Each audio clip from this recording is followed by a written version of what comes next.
Normalement, si on vote une telle loi, ça serait synonyme de réduire l'efficacité du dispositif légal de lutte contre la corruption, du cadre légal de lutte contre la corruption, du cadre institutionnel de lutte contre la corruption. Normalement, ces institutions spécialisées, ces juridictions spécialisées avaient été mises sur pied pour renforcer les compétences de ces institutions pour frapper fort contre les corrupteurs. C'était vraiment dans le cadre de la croisade qui avait été inaugurée pour renforcer la lutte contre la corruption après avoir constaté que l'état de la corruption au Burundi avait pris une allure de plus en plus inquiétante après l'enquête qui avait été organisée en 2008. Même aujourd'hui, vous voyez que le président a renouvelé cette lutte, mais on ne comprend pas comment le président peut lutter contre la corruption sans s'appuyer sur des institutions efficaces, fortes, surtout les institutions judiciaires. C'est pour cela qu'on continue à constater une impunité presque consacrée des auteurs des infractions de la corruption. C'est vraiment inimaginable. Vous voyez que maintenant, il y a la paralysie, on a la paralysie de tout le système. Le cadre institutionnel et légal de contre la corruption est paralysé. Et le président se lance dans cette croisade à travers une simple sensibilisation, une moralisation. Normalement, la moralisation, la sensibilisation, c'est la société civile. La moralisation, la sensibilisation, la dénonciation, c'est la société civile. C'est l'horreur de la société civile. Mais le pouvoir exécutif coordonne cette lutte, mais il s'appuie sur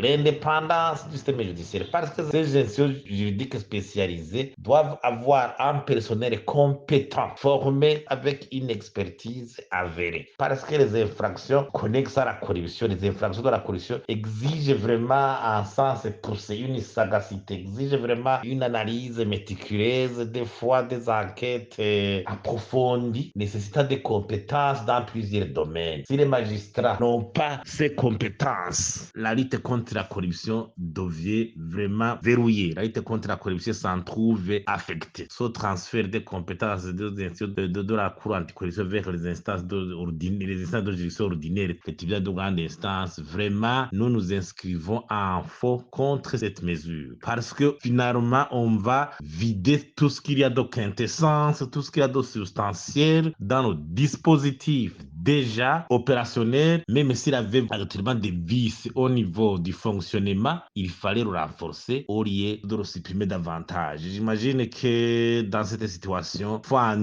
faut un débat sincère, profond, et pour que le vote de cette loi ne fait que la corruption continue à avoir pignon sur rue au Burundi.